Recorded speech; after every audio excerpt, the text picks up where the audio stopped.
Bokoto bandeko. Ouais, on va ça d'habitude na Facebook, mais je pense que c'est la première fois. On a tous la machine na Davina Bokecho donc muto simba na Facebook ye wala. Po na mona ka bobenga ngai yo, ouais mbotozo komela ete. Pour moni ke na oseka ça veut dire sengo ezali. Bolongola ba panique. Awa tozali ndeko soko koti au partager, ba toza na kati déjà. Ba koti bandeko ba koti bo partager, c'est toute la première fois pété mon moni direct na fait ya Wayambo. Vous partagez en tout cas awa toza na famille complète Wayambo.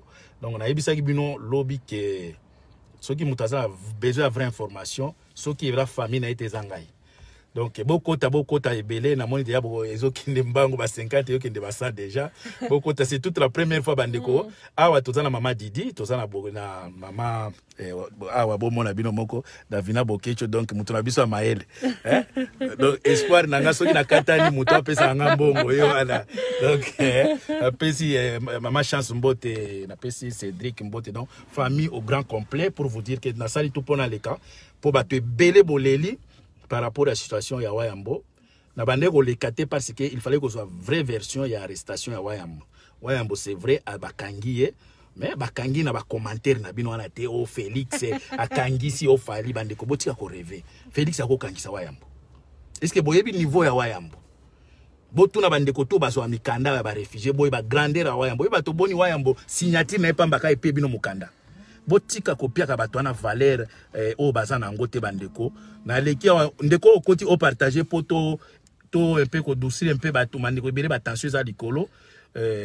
D'habitude à ça na Facebook awate mais boy ba ke Bokoto TV ndenge za boye eza na place azali yango monike Bokoto ezo fonctionner te po azana ngo ya tambola na chaîne na ya télévision na poche Bokoto les regrets ça veut dire Bokecho grand prêtre bakoki ko déplacer était pas kinde osamba po grandeur l'équipe ba ko sambisa par vidéoconférence. Donc bandeko bokoti bolongola ko banga le problème est wana mama Didier Ransima na olexé pour les capoyer ba verset biblique elike belé. Problème est boye bandeko so oyo bozo ka basolo ba ke Bokecho bakangi po Félix apesa ki mbongo. Félix a na pouvoir moko to kangisa Bokecho. Ado akopousa na même été. Oh muchope afali wana muto asukisi. C'est faux. On a expliqué bien ok. Bokecho bakangi a problème il 2015. Ils a problème il 2015. Rien à voir avec Makambo concert à Fali. Rien à voir avec Makambo ya Matamaskende ngayaki wana. Rien à voir. Botika ko pesa batu musu Valère o Félix akangisi na moni mutu moko benga na yebisaki bino ref Bokecho ba ko kangisa ye. Est-ce que bino bana makasi o kangisa fe Bokecho? Est-ce que boyebi poids ya Bokecho na Europe? Boyebi point na eta na niveau politique c'est un grand opposant. Oh ba considérer ka mutu okanga ete papa bande ko partager na avant na yebisa bino raison nini obakangi bo partager bande ko langa après tout ça na bana toi wa à part na moni mutu moko afinga la fois passée elongi mafuta bande ko pade nazo pesa bino raison pour ndi bakangi Bokoto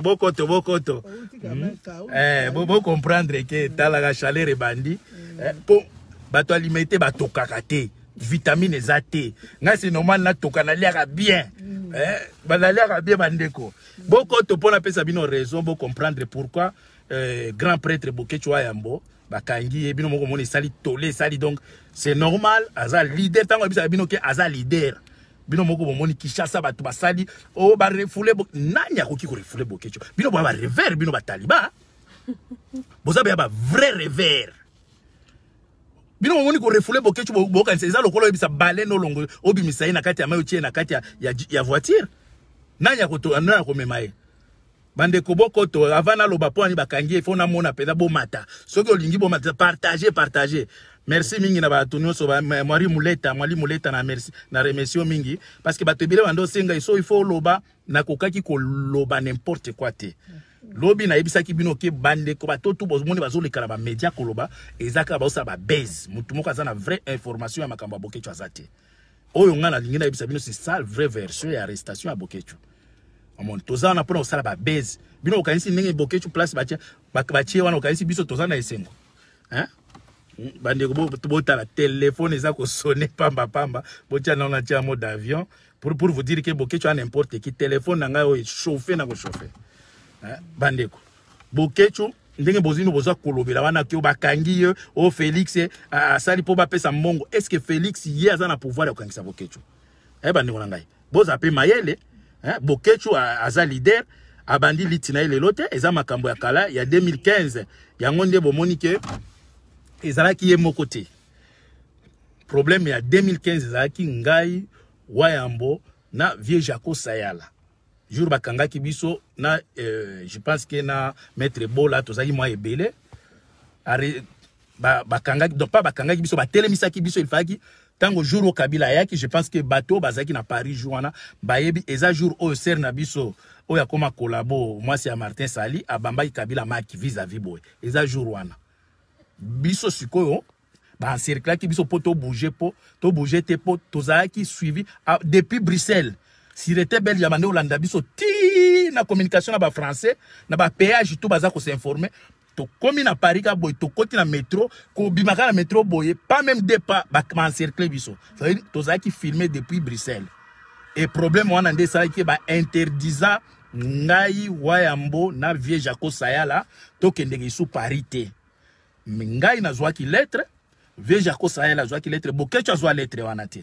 Ça veut dire biso to sala recours Bokecho sala recours te pour azwa lettre wana te. Et pourtant nzoka batwana basi ba atiake il faut azana droit ko kota France te. Et donc arrestation à Bokecho ezali à 2000 par rapport au problème à 2015 motif ezalaki que nous avons mis la vie de Kabila en danger. Boyende ministre de l'Intérieur a komelanga. Je pense que lettre wana na botala ngo un jour na bimisango. Que to tiaki ka vie à Kabila en danger yango balobi to nyataka souffrance te. Bon, ils n'ont rien à voir na mutroko la molie mboa o Kabila Félix asuki Félix alama bino boyebi po ya Bokecho. Hein? Bino peut-être bomona ka Bokecho alobaka boye kaka bino boyebi po ya Bokecho zanango. Est-ce que Félix akokangisa Bokecho? Awa na poto. Jamais Mundela koyoka ete po bayebi que Félix o gagna pe ba élection te, oza dictateur. Hein? Oza tribaliste. Bande ko bo partager, je pense que eza vraie version to yebi bino eza problème ya 2015.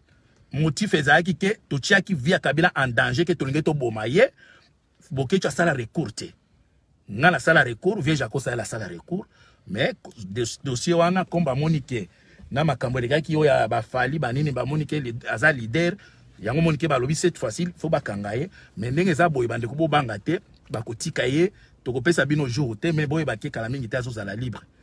Ye moko kuna na kati azana ena esengo aza bien bomoni ke famille to ezo seka zwana mama Didi aloba mwa moke mama Didi pesa batombote po oyibisa bango peuple Zaïrois na pesi bino mbote na komba Jésus Christ Nazareth to banga te mobundeli na bino azali malamu tozozela ndenge papa komanda eso alobi tozalaka na prière akobima mobundeli na bino azali tozalaka na prière makasi akobima na pesi bino nyonso mbote na bolingo bolakisi pona ndeko na bino Wayambo tozalaka na prière. Merci beaucoup.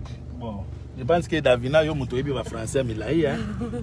Ba bebela no bato français po bana miti ba oloba Davina français leki ebele lo ba bato français po ba comprendre po bana na biso olobaka vous parlez que à Lingala nous avons besoin d'informations lo ba ngona français po ba yoka. Ben comme mon tonton a dit, ne vous inquiétez pas, papa va très bien, il va vraiment très bien. On était au téléphone ce matin avec lui, donc on a parlé au téléphone, il se porte à merveille. On va pas vous dire pour le moment le jour où il va rentrer en Belgique, mais c'est dans pas longtemps. Donc on voulait juste vous rassurer que papa va bien, qu'il se porte bien. Merci pour votre soutien, merci pour vos messages, merci pour les appels. Vraiment, on a senti en fait que le peuple congolais aime papa. Et vraiment merci beaucoup. J'ai pas grand chose à dire. Nous-mêmes on est en forme, on est vraiment rassurés, on s'inquiète même pas. Donc que Dieu vous bénisse. Vous comprenez donc Davina des Français les gars belé. Donc tous obligés de apprendre sur lingala. Talaka parle. Français les gars belé. Copé ça ta Félix moi ndambo. On te retourne Félix oh, il faut qu'on batte la zamba. Je suis venu avec un entrepreneur qui coupe les bois grandement charbon. Ah, Félix. Il n'y a pas Davina ko bande.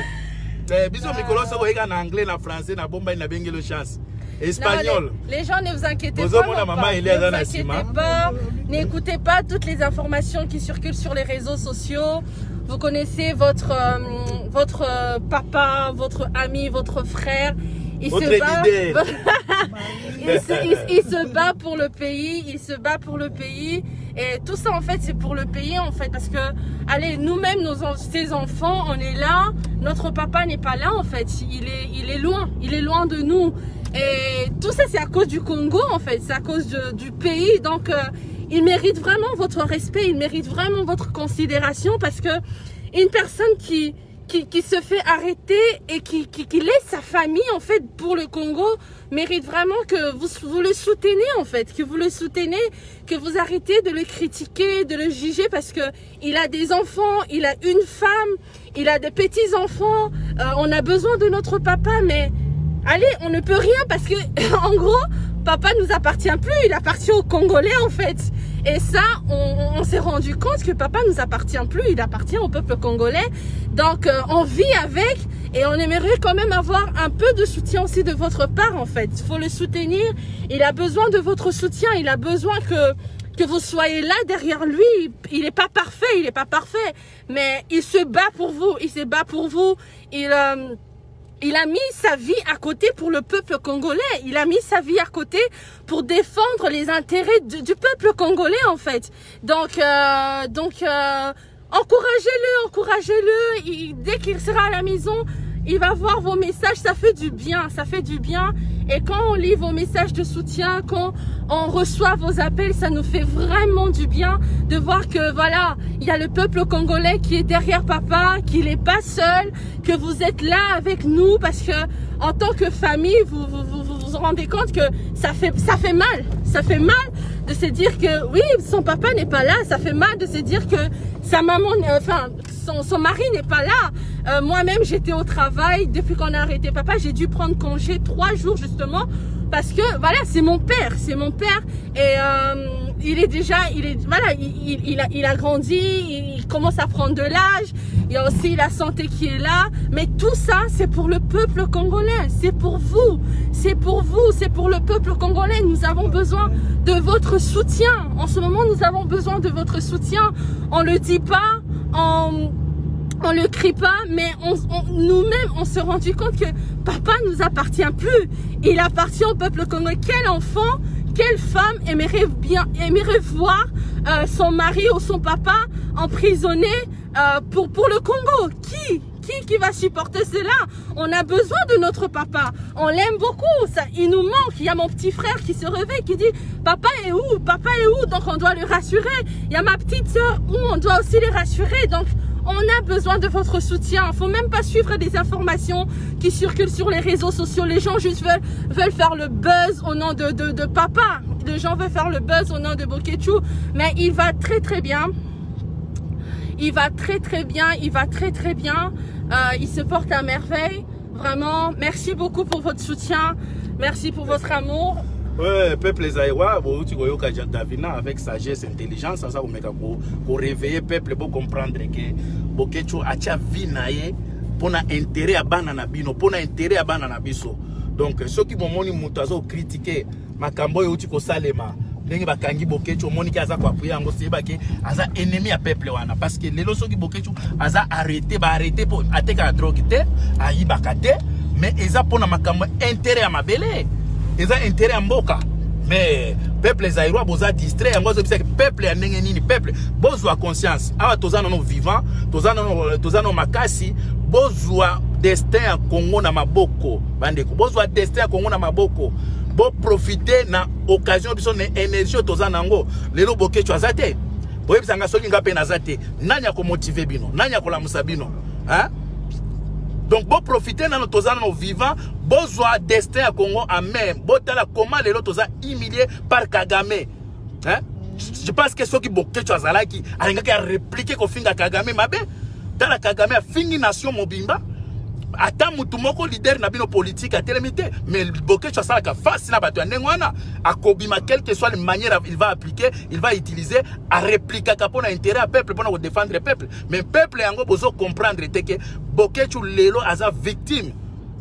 ya kokoluka liberté à peuple wana. C'est ça. Liberté à peuple wana sa victime. Atiki moi sina ba na problème ba santé ba nini. Mais lelo bokecho andimi que ça va ba kangangai pour kaka message ekende.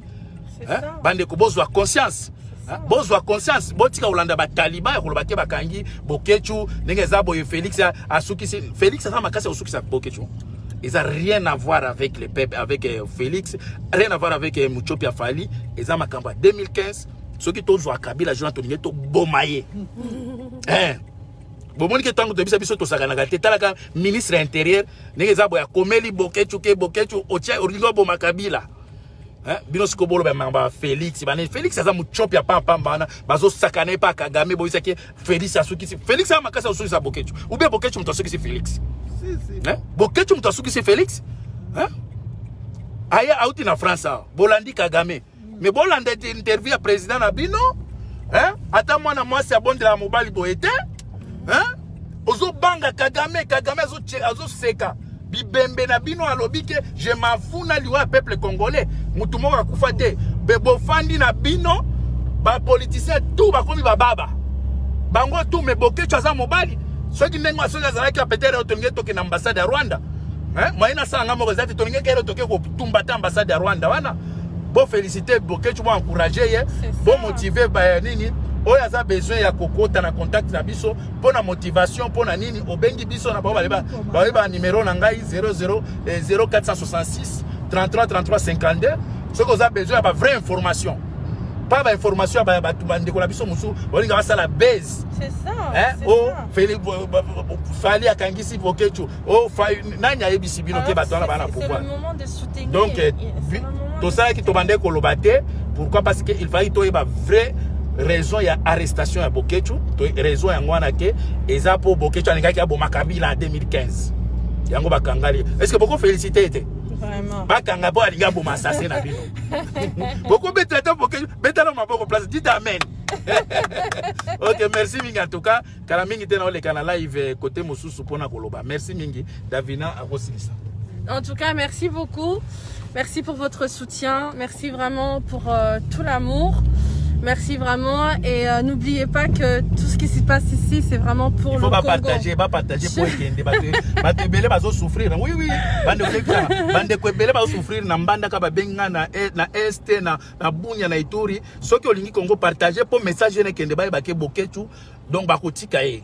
Parce que bato ebele babengi ngai parfois na ko répondre te pour na zaki na vraie information te. Pour le moment, message yangwana aider mandeko baza besoin d'information partager message opo batubaye bake bokechu aza leader boye bake bakangie pona mboka. C'est ça. So que zayi bakangie pona moyibi en tout cas na ngena soutenir yete, na ngena loba makamona yete. Mais bakangie pona yo. Eza lokola ngani bolba Jésus akufela bato. Jésus lo bokechu a victime pona bino ba congolais. Bolingi kotele mate. C'est ça. Hein? Aza victime pona bino. Pour ceux qui botele meka to bengani Kabila. Lelo balinga bakanga bokechu te. Nanyangwa linga kaza na 4000 boy amona ka couleur moko. C'est ça. Mais pour le moment azana place oyo eza place ya sengote. C'est ça. Ceux qui tozo seka eza ka pona ko motiver bino. Normalement baba to musu boy bazolela parce que mutu moko te andi makate bakanga ndeko na ye ou papa mwana uti ko yebisa bino azana mwasi na ye azana ba habitude o ba to ba mesana na famille ba occupation ba comment ba benga ba nini ba devoir. Mais lelo bokechu azate po nini po yonde ko na biso congolais olingi ko tele maté. Olingi hotel et maté. Donc merci mingi en tout cas pour partager message ebele.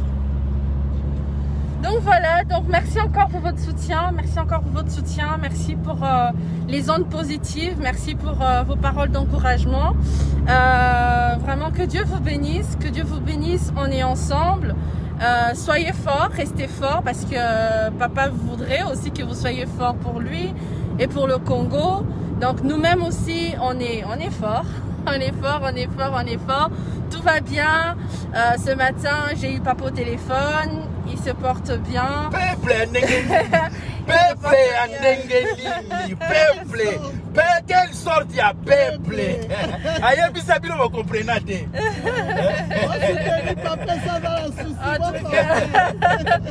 En tout cas, mais bon, en tout cas, cette semaine, on reviendra vers vous avec de très bonnes nouvelles. Tout se passe bien pour papa. Bon, c'est vrai que c'est pas évident d'être loin de sa famille, d'être loin de ses proches.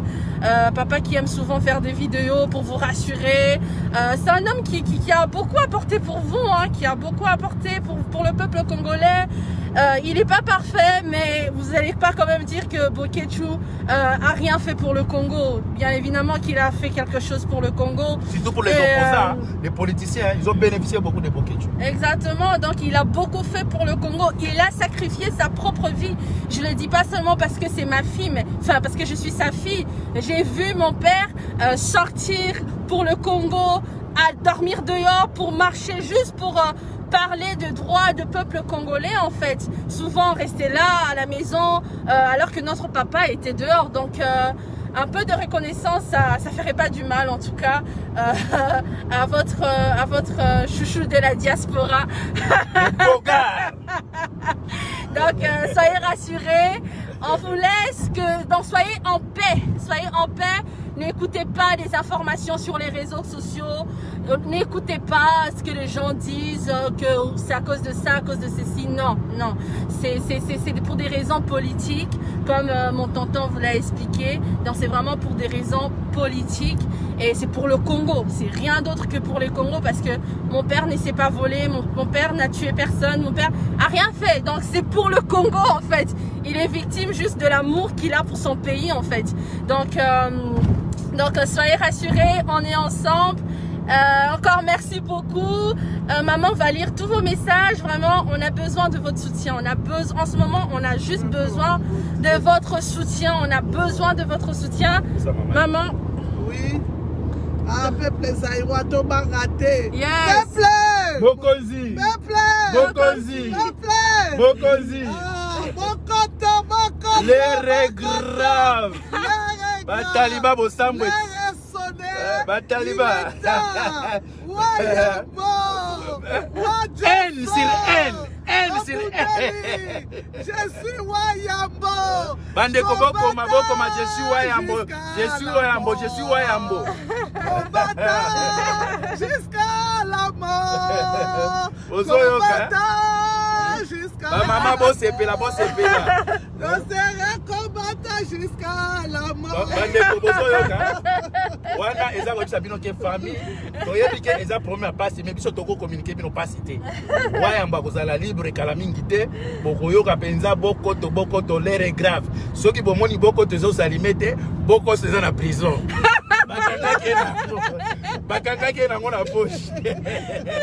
Bonjour Gobima. Boko te ko salima, merci mingi na bande ko tout partager. Merci. Bye bye, merci beaucoup.